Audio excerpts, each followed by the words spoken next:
नमस्कार मंडळी, कादंबरी स्वादिष्ट रेसिपीमध्ये तुम्हा सर्वांचं खूप खूप स्वागत आहे। आणि आज दिवाळी स्पेशल शंकरपाळ्यांची रेसिपी दाखवत आहे। शंकरपाळ्यांची रेसिपी याआधीही चॅनलवर अपलोड केलेली होती, पण यावेळेस थोडीशी वेगळ्या पद्धतीने शंकरपाळे बनवलेले आहेत। अगदी खुसखुशीत होतात। एक शंकरपाळा तुम्हाला क्रश करून दाखवते, बघा किती इझिली क्रश होतोय आणि एकदम क्रिस्पी असे शंकरपाळे तयार झालेले आहेत। बिस्किटाप्रमाणे क्रिस्पी शंकरपाळे तयार होतात। तर अशा एका वेगळ्या पद्धतीने तुम्ही पाहू शकता, बिलकुल तेलकट सुद्धा झालेले नाहीयेत, हाताला बिलकुल तेल नाहीये। तर सुरुवात करूया या रेसिपीला। इथे मी 3 कप मैदा घेतलेला आहे। तुम्ही कुठल्याही वाटीने डब्याने हे प्रमाण घेऊ शकता।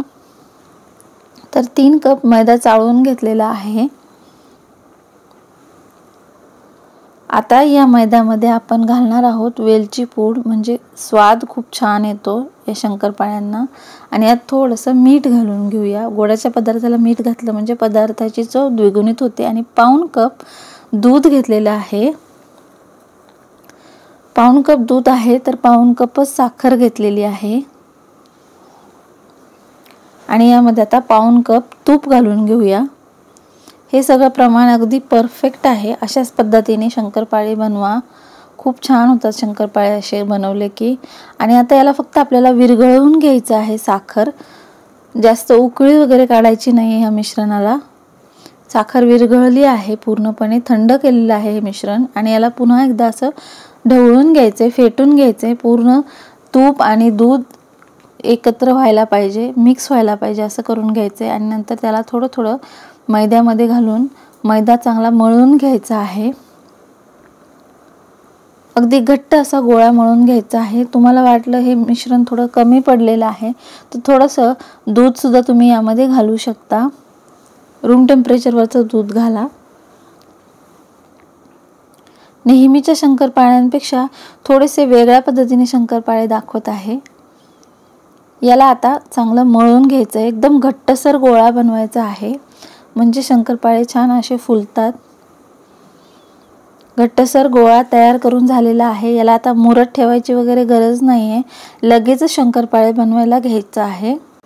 आता शंकरपाळे बऱ्याचदा तेलामध्ये विरघळतात, कारण काय असतं की तेलाचं टेम्परेचर जे असतं ते खूप कमी असतं, त्यामुळे शंकरपाळे विरघळतात। किंवा मग एकदमच खूप सारे शंकरपाळे तेलात घातले की त्याचं टेम्परेचर कमी होऊन जातं आणि शंकरपाळे विरघळतात। आणि कधी कधी शंकरपाळे कडक होतात, कारण तुम्ही त्यामध्ये साखर जास्त घातलेली असते, त्यामुळे ते कडक होण्याची शक्यता असते। तर हे 2 चुका टाळा आणि व्यवस्थित शंकरपाळे मग बनतात, तर तसे बनवा। कधी कधी काय होतं, तेलाचं टेम्परेचर सुद्धा व्यवस्थित असतं पण तरीही शंकरपाळे विरघळतात, कारण तुपाचं प्रमाण जास्त झालेलं असतं। तर ही पण चूक एक टाळा आणि शंकरपाळे बनवा। आता इथे सांगितलेल्या सगळ्या टिप्स जर तुम्ही फॉलो केल्या, चुका टाळल्या, तर शंकरपाळे बिलकुल कडक होणार नाहीत किंवा विरघळणार नाहीत, एकदम क्रिस्पी बिस्किटाप्रमाणे तयार होतील। तर नक्की तसे बनवा। हे शंकरपाळे तुम्ही बनवता तळू शकता किंवा बनवून ठेवा आणि नंतर तळा। सगळे शंकरपाळे बनवून झालेले आहेत। एक शंकरपाळा टाकून बघूया, बघा व्यवस्थित तेल आपलं तापलेलं आहे। आता हा काढून घेते आणि नंतर हे सगळे शंकरपाळ्यामध्ये घालते। खूप जास्त तेल कडकडीत गरम करायचं नाहीये किंवा अगदीच कोमट असं ठेवायचं नाहीये तेल। आणि शंकरपाळे तेलात घातले की लगेचच झाऱ्या लावायचा नाहीये, थोड्या वेळानंतर झाऱ्या लावून जस्ट असं मोकळे झालेत की नाही शंकरपाळे तेवढं पाहायचं आहे।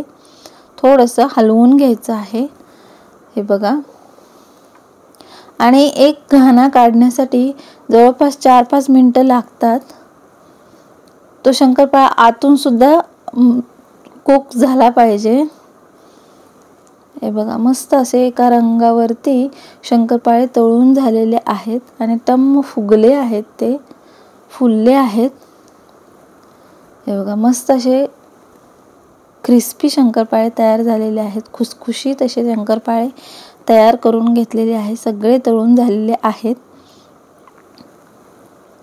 सुरुवातीला दाखवलं तर आता सुद्धा दाखवते की कसा हा शंकरपाळा खुसखुशीत झालाय, बघा एकदम इझिली आपल्या हातावरती क्रश होतो।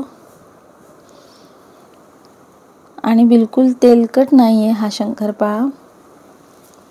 तर असे शंकरपाळे तुम्ही कसे खाता, चहा बरोबर खाता की असेच खाता, कमेंट करून सांगा. आणि मस्त अशी रेसिपी आहे, नक्की ट्राय करा. मी भेटते तुम्हाला आता नेक्स्ट रेसिपीमध्ये. तोपर्यंत बाय बाय.